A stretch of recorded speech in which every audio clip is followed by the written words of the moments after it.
Hello everyone, this is doctor Jeevesh Yadav. तो CRAV 2026 के लिए अपन मोस्ट इम्पोर्टेंट 70 जो टॉपिक्स हैं वो यहाँ पे अपन कवर कर रहे थे और इसी सीरीज़ को कंटिन्यू करते हुए आज की क्लास में हम लोग टॉपिक नंबर 2 के विषय में बात करेंगे। स्टार्ट करते हैं। तो आज का जो टॉपिक है वो, तो इसके अंतर्गत हम लोगों को शस्त्र भी बहुत विशेष रूप से अच्छे से पढ़ना है। तो सबसे पहले शस्त्रों की संख्या बताई गई है। तो शस्त्रों की संख्या के विषय में बात करें तो आचार्य जो सुश्रुत है उन्होंने 20 बताए हैं, जबकि वांग भट्ट ने शस्त्रों की संख्या 26 बताए हैं।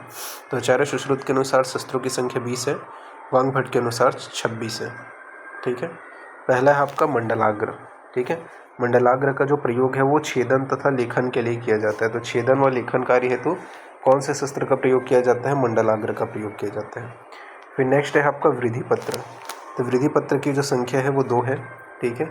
इसका प्रयतानाग्र तथा नताग्र ये 2 भेद बताए गए हैं। ठीक है। तो प्रयतानाग्र और नताग्र ये जो है वृद्धि पत्र के 2 भेद हैं, ये आपको याद रखना है। फिर नेक्स्ट है आपका करपत्र। तो करपत्र का प्रयोग कहाँ पे करते हैं? तो अस्थि के छेदन हेतु करपत्र का प्रयोग किया जाता है। तो अस्थि के छेदन हेतु किसका प्रयोग किया जाता है? करपत्र का प्रयोग किया जाता है। फिर नेक्स्ट है आपका नखशस्त्र। तो नखशस्त्र जो होता है इसके 2 भेद बताए गए हैं। कौन सा? वक्रधार और रजुधार। तो नखशस्त्र के कितने भेद बताए गए हैं? 2 भेद बताए गए हैं, वक्रधार और रजुधार। फिर नेक्स्ट है आपका मुद्रिका। तो मुद्रिका का जो प्रयोग है वो कंठगत रोगों में छेदन व भेदन के लिए प्रयोग करते हैं। तो मुद्रिका का प्रयोग कहाँ पे करते हैं? तो कंठगत रोगों में छेदन व भेदन कार्य हेतु मुद्रिका का प्रयोग किया जाता है। फिर नेक्स्ट आता है आपका आरा शस्त्र। तो आरा शस्त्र का प्रयोग जो है वो कर्णपाली वेधन हेतु करते हैं। तो आरा शस्त्र का प्रयोग कहाँ पे करते हैं? कर्णपाली वेधन हेतु आरा शस्त्र का प्रयोग किया जाता है। फिर नेक्स्ट है आपका वेतस पत्र। तो वेतस पत्र का प्रयोग जो है विस्त्रावण हेतु किया जाता है। तो वेतस पत्र का प्रयोग कहाँ पे करते हैं? विस्त्रावण हेतु प्रयोग किया जाता है। फिर नेक्स्ट है आपका वड़िश यंत्र। तो वड़िश यंत्र का जो प्रयोग है वो सुंडिका, अर्म आदि में पकड़ने हेतु प्रयोग किया जाता है। तो वड़िश यंत्र का प्रयोग क्या है? सुंडिका, अर्म आदि को पकड़ने हेतु वड़िश यंत्र का प्रयोग किया जाता है। फिर नेक्स्ट है आपका दंत शंकु। तो दंत शंकु का प्रयोग दंत शर्करा हटाने हेतु किया जाता है। तो दंत शंकु का प्रयोग कहाँ पे करते हैं? दंत शर्करा को हटाने हेतु किया जाता है। फिर आता है आपका एषणी। तो एषणी का प्रयोग नाड़ी व्रण की लंबाई का ज्ञान कराने हेतु एषणी का प्रयोग किया जाता है। तो नाड़ी व्रण की लंबाई का ज्ञान कराने हेतु एषणी का प्रयोग किया जाता है। इसके अलावा और कौन से हैं? तो आपका उत्पल पत्र हो गया, अर्धधार हो गया, सूची शस्त्र हो गया, कुश पत्र हो गया, अटिमुख हो गया, अंतर्मुख हो गया, सरारी मुख हो गया, त्रिकुर्चक हो गया, कुठारिका हो गया, व्रीहिमुख हो गया। ठीक है, ये आपके आते हैं। तो ये आपको याद रखने हैं।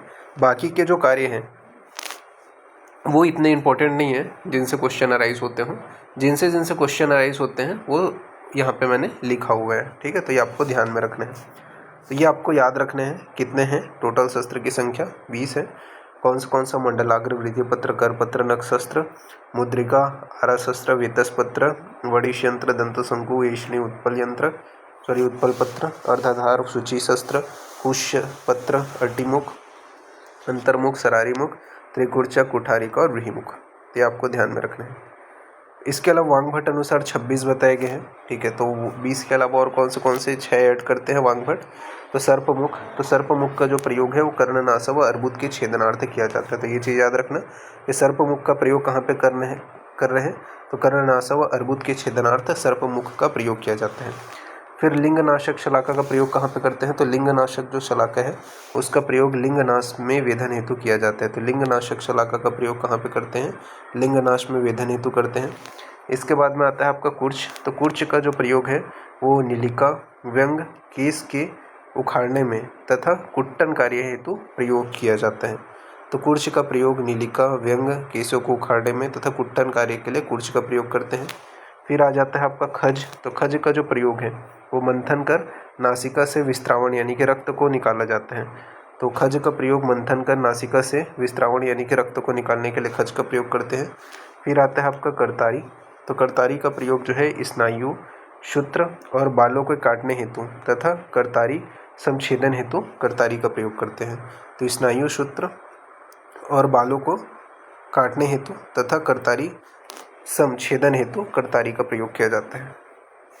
इसके अलावा कर्ण वेधन यंत्र। तो कर्ण वेधन शस्त्र। तो कर्ण वेधन शस्त्र का जो है यहाँ पे बताया गया है युथिका मुकुला नाम, यानी कि यह जो है युथिका शस्त्र भी कहते हैं इसको, तो युथिका मुकुला नाम यानी कि युथिका शस्त्र भी इसे कहा जाता है कर्णवेधन यंत्र को। तो ये पूछा जाता है कर्णवेधन, सॉरी बार बार यंत्र निकलते जा रहे हैं, कर्णवेधन जो शस्त्र है उसको क्या बोला जाता है, तो युथिका मुकुला नाम ही बोला जाता है। ये आपको याद रखना है। कर्णपाली के वेधन हेतु कर्णवेधन शस्त्र का प्रयोग किया जाता है, तो ये आपको ध्यान में रखना है।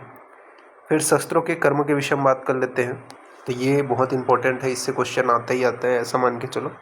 तो शस्त्रों के कर्म के विषय में बात करें तो यहाँ पे आपको याद रखना है कि मंडलाग्र व करपत्र का प्रयोग कहाँ पे करते हैं, तो मंडलाग्र व करपत्र का प्रयोग छेदन व लेखन हेतु किया जाता है। इसके अलावा आपका मुद्रिका, अर्धाधार, उत्पल व नख शस्त्र तथा विधि पत्र का प्रयोग छेदन व भेदन हेतु करते हैं।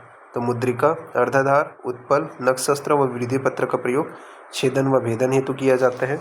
इसके अलावा आरा हो गया, सूची हो गया, कुठारिका हो गया, वेतसपत्र तथा व्रीहिमुखी का प्रयोग वेधन हेतु करते हैं। तो आरा, सूची, कुठारिका, वेतसपत्र, व्रीहिमुखी, जो व्रीहिमुख है उसका प्रयोग किसके लिए करते हैं, वेधन हेतु करते हैं। तो आरा, सूची, कुठारिका, वेतसपत्र, व्रीहिमुख का प्रयोग वेधन हेतु करते हैं। इसके बाद में आता है आपका अटिमुख, सरारीमुख, व्रीहिमुख, अंतर्मुख, सूची, कुर्चक, कुशपत्र, इनका प्रयोग विस्त्रावण हेतु किया जाता है। तो अटिमुख, सरारीमुख, व्रीहिमुख, अंतर्मुख, सूची, कुर्च, कुशपत्र, इनका प्रयोग विस्त्रावण हेतु करते हैं। फिर आ जाता है आपका वडिश तथा दंत शंकु, इसका प्रयोग आहारण हेतु करते हैं। तो वडिश व दंत शंकु का प्रयोग कहाँ पे करते हैं, आहारण हेतु करते हैं। फिर ऐषणी का जो प्रयोग है वो ऐषण तथा अनुलोमन के हेतु किया जाता है। तो ऐषणी का प्रयोग ऐषण तथा अनुलोमन के लिए करते हैं। सूची का प्रयोग जो है वो सीवन के लिए किया जाता है, तो सूची का प्रयोग सीवन हेतु करते हैं। व करपत्र का प्रयोग जो है वो अस्थि के भेदन हेतु किया जाता है। तो ये आपको याद रखना है कि मंडलाग्र व करपत्र का प्रयोग छेदन व लेखन के लिए कर रहे हैं। मुद्रिका, अर्धाधार, उत्पल, नखशस्त्र और वृद्धि पत्र का प्रयोग छेदन व भेदन हेतु करते हैं। आरा, सूची, कुठारिका, वेतसपत्र, व्रीहिमुख का प्रयोग वेधन हेतु करते हैं। अटिमुख, सरारीमुख, व्रीहिमुख, अंतर्मुख, सूची, कुर्च और कुशपत्र का प्रयोग विस्त्रावण हेतु करते हैं। वडिश, दंत शंकु का प्रयोग आहारण हेतु करते हैं। ऐषणी का प्रयोग ऐषण व अनुलोमन के लिए करते हैं। सूची का प्रयोग सीवन हेतु करते हैं और करपत्र का प्रयोग अस्थि भेदन हेतु किया जाता है। तो ये आपको ध्यान में रखना है, ठीक है। फिर इसके बाद में शस्त्रों के परिमाण के विषय में बात करते हैं। तो शस्त्रों का परिमाण बताया गया है कि ऐषणी तथा नख शस्त्र का प्रयोग जो है वो 8 अंगुल बताया गया। तो ऐषणी व नख शस्त्र का ऐषणी व नख शस्त्र का जो परिमाण होता है वो कितना होता है, 8 अंगुल होता है। तो ऐषणी व नख शस्त्र का परिमाण कितना बताया गया है, 8 अंगुल बताया गया है। मुद्रिका का जो परिमाण है वो प्रदेशनी यानी कि तर्जनी के अग्रामी पर्व के सदृश बताया गया है। तो आपका मुद्रिका का जो परिमाण है वो प्रदर्शनी यानी कि तर्जनी के अग्रमी पर्व के सदृश बताया गया है।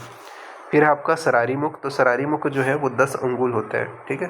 करतारी के बराबर 10 अंगुल इसका परिमाण बताया गया। फिर अन्य जो शस्त्र होते हैं उसका 6 अंगुल बताया गया। तो अन्य शस्त्र का 6 अंगुल बताया गया, तो ये आपको याद रखना है। फिर शस्त्र संपत्ति के कितने गुण बताए गए हैं, 6 गुण बताए गए हैं, ठीक है। ये श्लोक आपको याद रखने हैं। सुग्रहाणी, सुलहानी, सुधराणी, सुरूपाणी, सुसमग्रहितानी, मुखग्र कर अलानी च, ठीक है। तो ये आपका क्या है, जो शस्त्र संपत्ति है उसके क्या गुण होना चाहिए, तो आपका सुग्रहाणी होना चाहिए, अच्छे लोहे से निर्मित होना चाहिए। सुलोहानी, सुधराणी यानी कि प्रॉपर ग्रिपिंग होना चाहिए। सुरूपाणी, अच्छे आकार का होना चाहिए। सुसमहित, मुखाग्र वाला होना चाहिए। इसके अलावा अर्कलानी, ठीक है। तो ये आपका क्या है, शस्त्र संपत्ति के 6 गुण हैं, ये आपको याद रखने हैं। फिर शस्त्र के दोष के बारे में पूछा जाए तो शस्त्र के कितने दोष बताए गए, तो शस्त्र के 8 दोष बताए गए हैं। कौन से वो 8 दोष हैं, तो वक्र, कुष्ठ, खंड, खरधर, अति स्थूल, इसके अलावा अत्यल्प, अति दीर्घ, अति ह्रस्व, ये क्या है, शस्त्र के दोष है। तो शस्त्र के कितने दोष बताए गए, तो 8 दोष बताए गए हैं। वक्र, इसके अलावा कुंठ है, ये सॉरी गलती से वो कुष्ठ बोल दिया था, ये सुधार लेना। कुंठ है, खंड है, खरधर है, अति स्थूल है, अत्यल्प है, अति दीर्घ है, अति ह्रस्व है, ये शस्त्र के 8 दोष है। तो वक्र, कुंठ, खंड, खरधर, अति स्थूल, अत्यल्प, अति दीर्घ, अति ह्रस्व, ये शस्त्र के 8 दोष बताए गए, तो ये आपको याद रखना है। फिर अष्ट शस्त्र कर्मों कार्य में धारा का निश्चय है। तो अष्ट शस्त्र कर्मों में जो आपका धारा है उसका निश्चय बताया गया है कि जैसे छेदन के लिए, तो छेदन के लिए अर्धकेशिकी का प्रयोग किया जाता है, यानी कि केश से आधी। तो अर्धकेशिकी का प्रयोग क्या है, छेदन के लिए करते हैं। विस्त्रावण तथा वेधन के लिए कैशिकी का प्रयोग किया जाता है, यानी कि केशवत का प्रयोग क्या है, विस्त्रावण और वेधन के लिए करते हैं। लेखन के लिए अर्ध मसूर पत्र का प्रयोग करते हैं, तो अर्ध मसूर पत्र का प्रयोग लेखन के लिए करते हैं। भेदन के लिए जो है मसूर पत्र सम, ठीक है, तो ये आपको याद रखना है। तो छेदन किससे करते हैं, ये अर्ध कैसिकी किसके लिए प्रयोग किया जाता है, तो छेदन के लिए। कैसिकी जो है विस्त्रावण वेधन के लिए प्रयोग करते हैं। अर्ध मसूर पत्र जो है वो लेखन के लिए प्रयोग करते हैं, और मसूर पत्र सम जो है भेदन के लिए किए जाते हैं। फिर शस्त्र फलक की लंबाई के विषय में बात करें तो शस्त्र फलक की जो लंबाई है वो आधा अंगुल तक होनी चाहिए, ये यहाँ पे बताया गया। तो शस्त्र फलक की लंबाई जो है वो आधा अंगुल तक होनी चाहिए, ये आपको याद रखना है। फिर शस्त्रधार तीक्ष्णता हेतु 3 संस्कार बताए गए हैं। तो शस्त्रधार तीक्ष्णता हेतु 3 संस्कार बताए गए हैं। पहला है आपका पायना, तो शस्त्रों की अग्नि तप्त कर बुझाने के लिए पायना का प्रयोग किया जाता है। तो शस्त्र को अग्नि तप्त कर बुझाना ही क्या कहलाता है, आपका पायना कहलाता है। 3 प्रकार के होते हैं आपके, और इनसे ही क्वेश्चन आते हैं। तो शस्त्रों को अग्नि तप्त कर बुझाना ही क्या कहलाता है, पायना कहलाता है। 3 प्रकार के होते हैं, तैल पायना, क्षार पायना, उदक पायना। इनसे क्वेश्चन पर्टिकुलरली पूछे जाते हैं, तैल पायना का प्रयोग कहाँ पे करते हैं, क्षार पायना का प्रयोग कहाँ पे किया जाता है, या उदक पायना का प्रयोग कहाँ पे किया जाता है। तो सबसे पहले बात करते हैं तैल पायना। तो तैल पायना का जो प्रयोग है वो शिरावेधन, इसके अलावा स्नायु छेदन हेतु इसका प्रयोग करते हैं। तो तैल पायना का प्रयोग शिरावेधन, स्नायु छेदन हेतु तैल पायना का प्रयोग करते हैं। क्षार पायना का प्रयोग जो है वो सर यानी कि वाण, शल्य को बाहर निकालने तथा दंत व अस्थि के छेदन हेतु प्रयोग करते हैं। तो क्षार पायना का जो प्रयोग है वो सर यानी कि वाण हो गया, शल्य हो गया, उसको बाहर निकालने के लिए, दंत व अस्थि के छेदन हेतु क्षार पायना का प्रयोग किया जाता है। उदक पायना का जो प्रयोग है वो मांस के छेदन, पाटन व भेदन हेतु करते हैं। तो मांस छेदन, पाटन, भेदन हेतु उदक पायना का प्रयोग करते हैं। तो ये आपको ध्यान में रखना है। फिर बात करते हैं निशातनी। तो निशातनी के विषय में बताया गया है कि उदक के समान काले रंग की शिला पर शस्त्र को घिसना, ये क्या कहलाता है, आपका निशातनी कहलाता है। यहाँ पे बताया गया है निशातनार्थ संलक्षण शिला माश वर्ण का प्रयोग किया जाता है। तो मतलब निशातनी में अपन क्या है, निशानार्थ संलक्षण जो शिला है जो मास वर्ण का होता है उसका प्रयोग करते हैं। यानी कि उदक के समान काले रंग की जो शिला है उस पर शस्त्र को घिसना ही क्या कहलाता है, जिससे उसमें धार तेज है, वो क्या कहलाता है, निशातनी कहलाता है। तो ये आपको याद रखना है।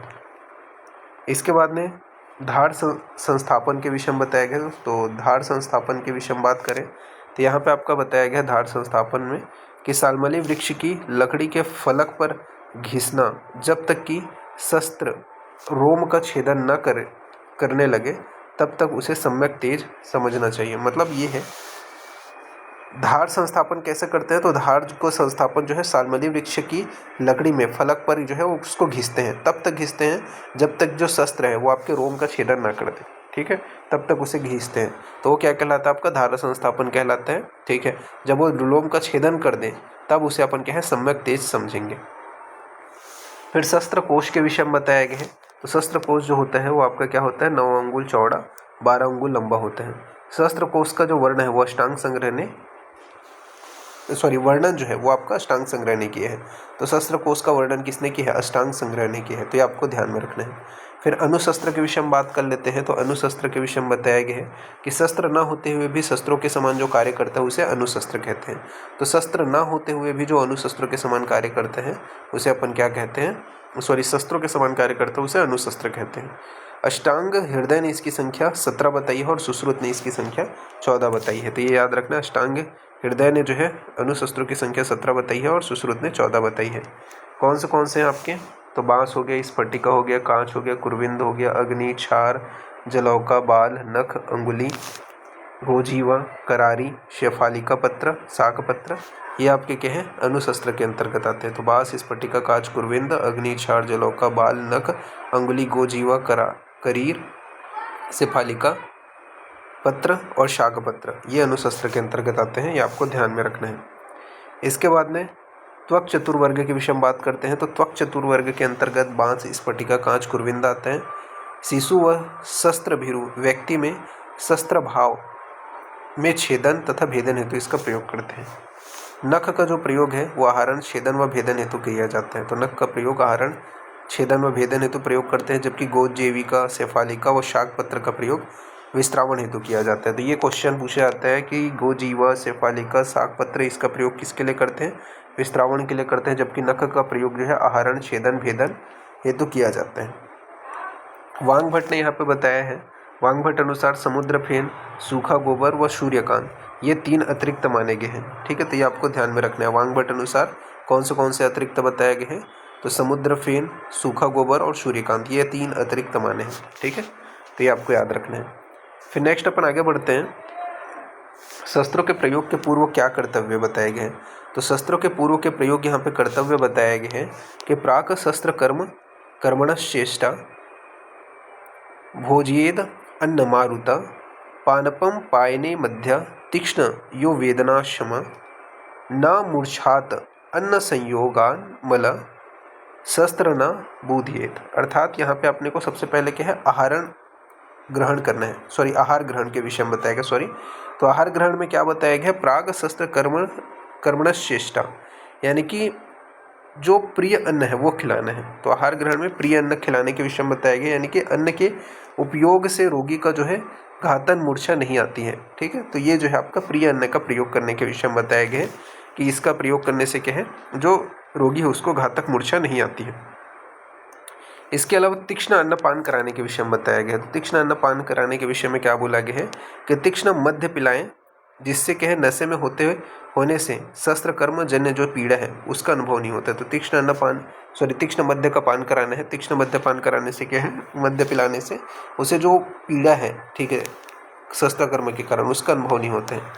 इसके अलावा अभुक्त शस्त्र कर्म, अभुक्त अवस्था में यानी कि बिना भोजन किए हुए अन्न के खिलाए हुए कौन सी अवस्था में, बिना खिलाए हुए अन्न कौन सी अवस्था में, अभुक्त अवस्था में शस्त्र कर्म करना है। तो मूढ़ गर्भ है तो भोजन नहीं देना है, अस्मरी है, मुख रोग है, उदर रोग है, तो इसमें क्या है, रोगी को मध्य तथा अन्न नहीं देना है। तो ये आपको याद रखना है कि मूढ़ गर्भ, अस्मरी, मुख रोग व उदर रोग से अगर पीड़ित है तो इस कंडीशन में अभुक्त शस्त्र कर्म करना है, ये यहाँ पे बताया गया है। फिर शल्य के प्रकार के विषय में बात करते हैं। तो शल्य 2 प्रकार के होते हैं, अवबद्ध, अनवबद्ध। ठीक है, अवबद्ध जो होता है वो क्या है, धातुओं में गड़ा हुआ होता है, उसे अपन अवबद्ध बोलते हैं। तो अवबद्ध किसको बोलते हैं, तो जो धातुओं में गड़ा हुआ होता है उसे अवबद्ध कहते हैं। अनवबद्ध किसे बोलते हैं, तो जो शिथिल होता है, ढीला होता है, उसे अनवबद्ध कहते हैं। इसके अलावा अनवबद्ध जो शल्य निर्हरण के 15 उपाय बताए गए हैं। तो अनवबद्ध शल्य निर्हरण के 15 उपाय बताए गए हैं। कौन से हैं, स्वभाव, पाचन, भेदन, दारण, पीड़न, निर्ध्वापन, प्रमार्जन, प्रक्षालन, प्रतिमर्श, प्रवाहन, वमन, विरेचन, अचूषण, अयस्कांत और हर्ष। ठीक है, तो ये अनवबद्ध शल्य निर्हरण के उपाय हैं। तो 15 उपाय बताए गए हैं, स्वभाव, पाचन, भेदन, दारण, पीड़न, निर्ध्वापन, प्रमार्जन, प्रक्षालन, प्रतिमर्श, प्रवाहन, वमन, विरेचन, अचूषण, अयस्कांत, हर्ष, ये जो है आपके बताए गए हैं 15। फिर सर्वशल्य निर्हरण के 2 उपाय बताए गए हैं। तो सर्वशल्य निर्हरण के 2 उपाय बताए गए। कौन से हैं, एक है आपका प्रतिलोम विधि और एक है आपका अनुलोम विधि। प्रतिलोम विधि मतलब सेम डायरेक्शन जो है आपका रिमूवल होते हैं, इसे अवर्चीन विधि भी कहते हैं। अनुलोम विधि यानी कि अपोजिट डायरेक्शन रिमूवल होते हैं, इसे प्राचीन विधि भी कहते हैं। तो ये आपको ध्यान में रखना है। फिर नेक्स्ट अपन आगे बढ़ते हैं शस्त्र के कर्म के विषय में। तो शस्त्र के जो कर्म है, छेदन कर्म किन में कराना है। तो छेदन कर्म के ये रोग पूछे जाते हैं, ये आपको याद रखना है। ठीक है, तो अर्श से किस में किया जाता है, चर्मकील में, अर्बुद, ठीक है, तिलकालिका, भगंदर, अधिमास, सतपोनक, मांस संघात, कफज ग्रंथि, मांसकंद। इसके अलावा व्रणवत्व, वाल्मीकि, ठीक है, अस्थि मज्जागत शल्य, जतुमणि, स्नायु, मांस, सिराकोत, उपदंश, ठीक है। इसके अलावा अद्रुस, गल सुंडिका, ये सभी क्या है, छेदन कर्म कराने वाले हैं। ठीक है, इनमें छेदन कर्म कराने हैं। तो छेदन कर्म जन्य रोग कौन से ये पूछे जाते हैं। तो अर्श में चर्मकील, अर्बुद, तिलकालक, भगंदर, अधिमास, सतपोनक, मांससंघात, कफज ग्रंथि, मांसकंद, व्रणवत्व, वाल्मीकि, अस्थि मांसगत शल्य, जतुमणि, स्नायु, मांस, सिराकोत, उपदंश, अद्रुश, कलसुंडिका, ये आपको याद रखना है। ये 10 जो है वो आपके छेदन कर्म है। भेदन कर्म मतलब इनमें छेदन कर्म कराना है। इन रोगों में क्या है, छेदन कर्म कराना है। तो इनसे में से कोई एक रोग पूछ दिया जाएगा कि किस में जो है अपन छेदन कर्म कराते हैं, कौन से रोग में छेदन कर्म किया जाता है, तो ये आपको याद रखना है। भेदन कर्म जन्य जो रोग हैं वो 11 बताए गए हैं। विद्रधि, स्तन रोग, ठीक है। इसके अलावा स्तन रोग में जो विद्रधि उसमें कराएंगे। इसके अलावा आपका वृद्धि में प्रमेह पीड़िका हो गए, विसर्प, क्षुद्र रोग, ठीक है, व्रणशोथ, अलजी, नाड़ी व्रण, अस्मरी, विदारिका, मेदो रोग, ग्रंथि में अवमंथक, ठीक है, वृंद में कुंभिका, तल्लु पुटपुट, अनुसारी। इसके अलावा दंत पुटपुट में पुष्कारिका। इसके अलावा आपका ये तुंडी केरी है, सुधार लेना इसको, दंडी केरी नहीं है, ये तुंडी केरी है, तुंडी केरी में गिलायु में, ठीक है। तो ये जो है आपके भेदन कर्म जिनमें जिनमें अपने को कराना है, तो आपको याद रखना है विदृधि में स्तन रोग की विदृधि, इसके अलावा वृद्धि में प्रमेह पीड़िका, विसर्प में क्षुद्र रोग, व्रण शोभ अल्जी, नाड़ी व्रण में अस्मरी, इसके अलावा आपका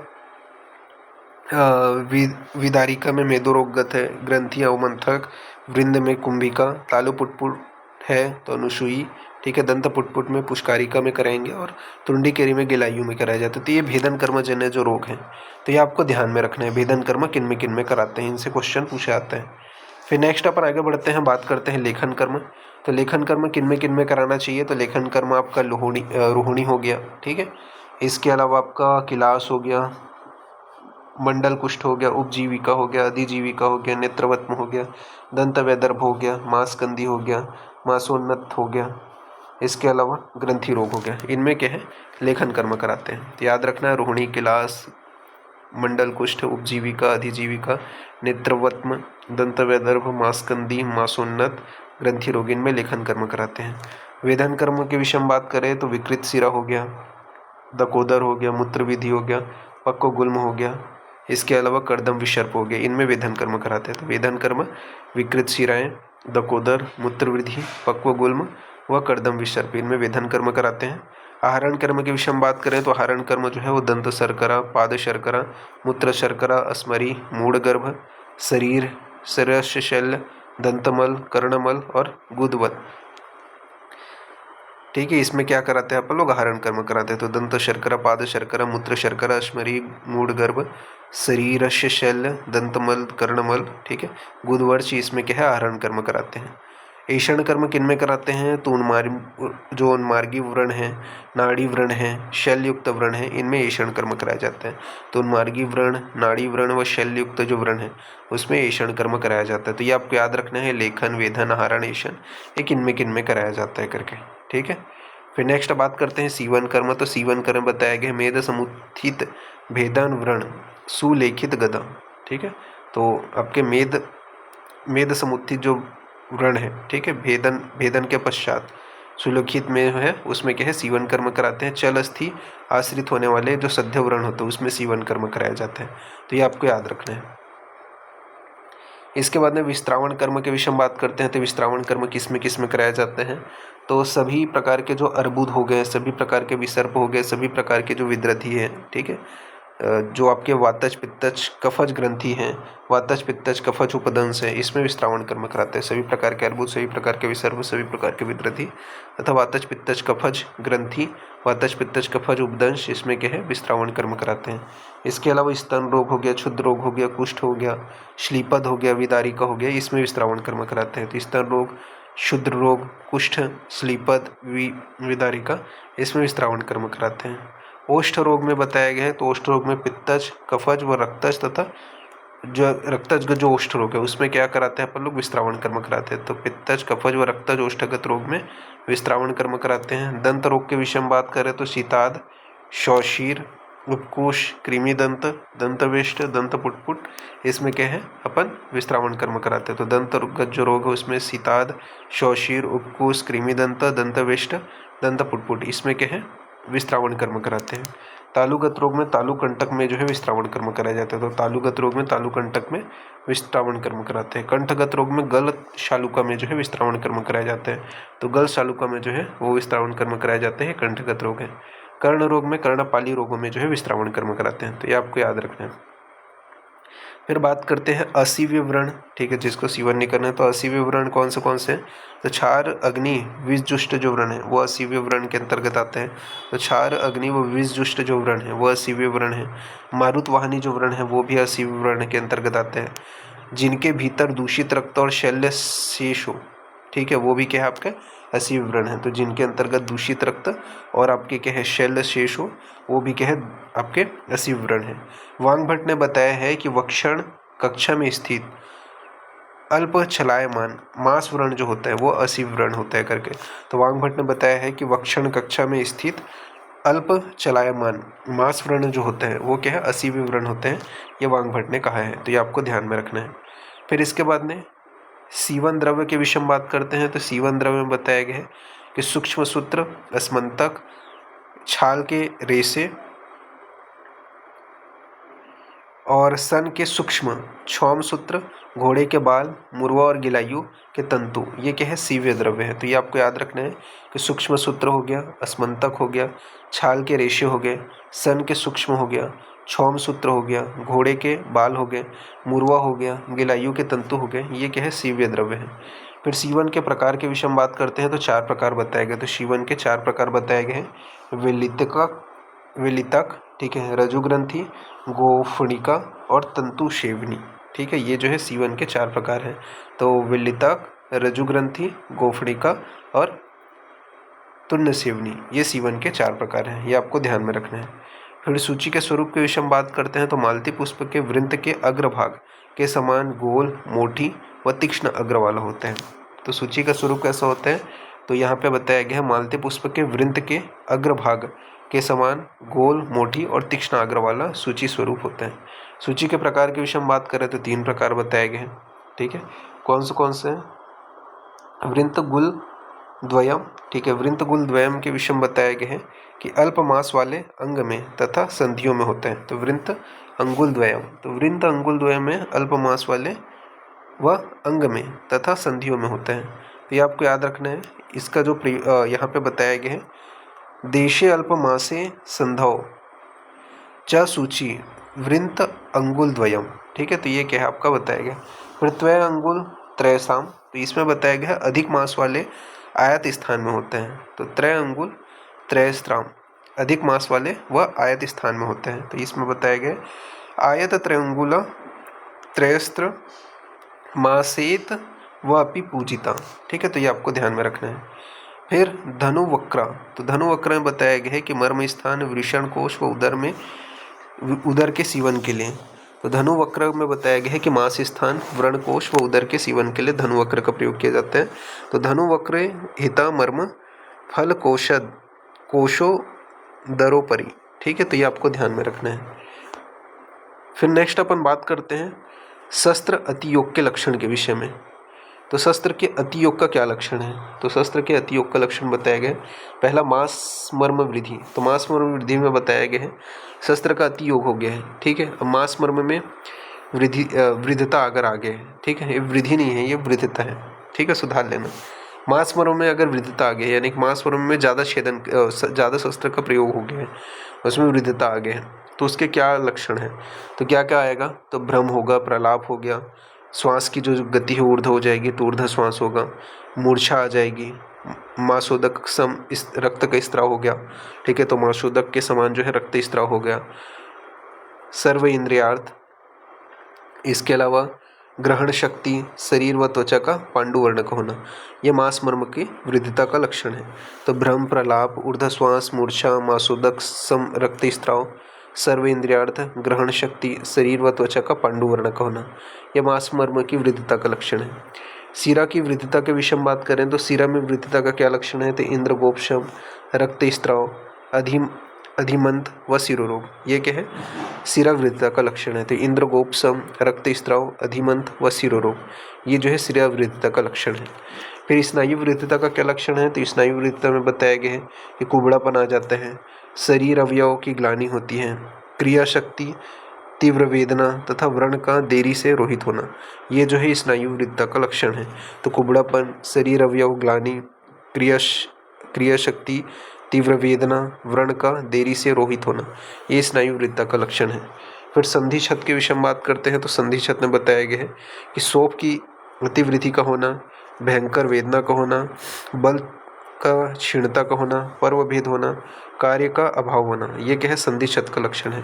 तो शोफ की अतिवृद्धि, भयंकर वेदना का होना, बल क्षीणता का होना, पर्व भेद व कार्य का अभाव, ये क्या है? संधि छत का लक्षण है। तो ये आपको ध्यान में रखना है। फिर अस्थि वृद्धि के विषय में बात करते हैं तो अस्थि वृद्धता का क्या लक्षण है? तो अस्थि वृद्धता का लक्षण बताया गया है कि दिन रात घोर पीड़ा होगी, ठीक है। तो दिन रात बहुत ज़्यादा पीड़ा होगी, घोर पीड़ा होगी। इसके अलावा सर्वस्त्रव स्थासु न शांति, ठीक है। तो जो है किसी भी प्रकार की शांति नहीं होगी। इसके अलावा तृष्णा बहुत ज़्यादा होगी, अंग में साध होगा, शोथ तथा रुक्षता की उत्पत्ति होगी। तो तृष्णा की उत्पत्ति होगी, अंग साध होगा, शोथ तथा रुक्षता की उत्पत्ति होगी, ये क्या है? अस्थि वृद्धता का लक्षण है। फिर शस्त्र व्यापक के विषय में बात करते हैं तो शस्त्र व्यापक की संख्या 4 बताया गया है। कौन सा? हीन छेदन, अतिरिक्त छेदन, तिर्यक छेदन और स्वगात्र छेदन। तो ये क्या है? शस्त्र व्यापक के 4 आपके बताए गए। तो शस्त्र व्यापक कितने हैं? 4 हैं। हीन छेदन, अतिरिक्त छेदन, तिर्यक छेदन और स्वगात्र छेदन। तो ये आपको याद रखना है। फिर इसके अंदर आकृति के अनुसार शस्त्र के 4 प्रकार बताए गए हैं। तो आकृति के अनुसार शस्त्र के कितने प्रकार हैं? 4 प्रकार हैं। वृत्त, द्विकोण, त्रिकोण, चतुष्कोण, अष्टांग संग्रह ने बताया है। तो ये आपको याद रखना है। आकृति के अनुसार जो शैल्य है, ठीक है, शैल्य हैं उसके 4 प्रकार हैं। वृत्त, द्विकोण, त्रिकोण, चतुष्कोण, ये अष्टांग संग्रह ने बताया है। तो ये आपको याद रखना है। तो शैल्य के 4 प्रकार हैं। वृत्त, द्विकोण, त्रिकोण, चतुष्कोण। ये आपको ध्यान में रखना है, ठीक है। तो इस प्रकार से ये जो पॉइंट है वो यहाँ पे आपका फिनिश होता है, ठीक है। इसका जो नोट्स है वो आपको मेरे इंस्टाग्राम पेज वैद्य जीवेश यादव के ऊपर मिल जाएगा, ठीक है। तो उसमें जुड़े रहिएगा तो आपको मिल जाएगा। तो अभी के लिए इतना ही। Thank you.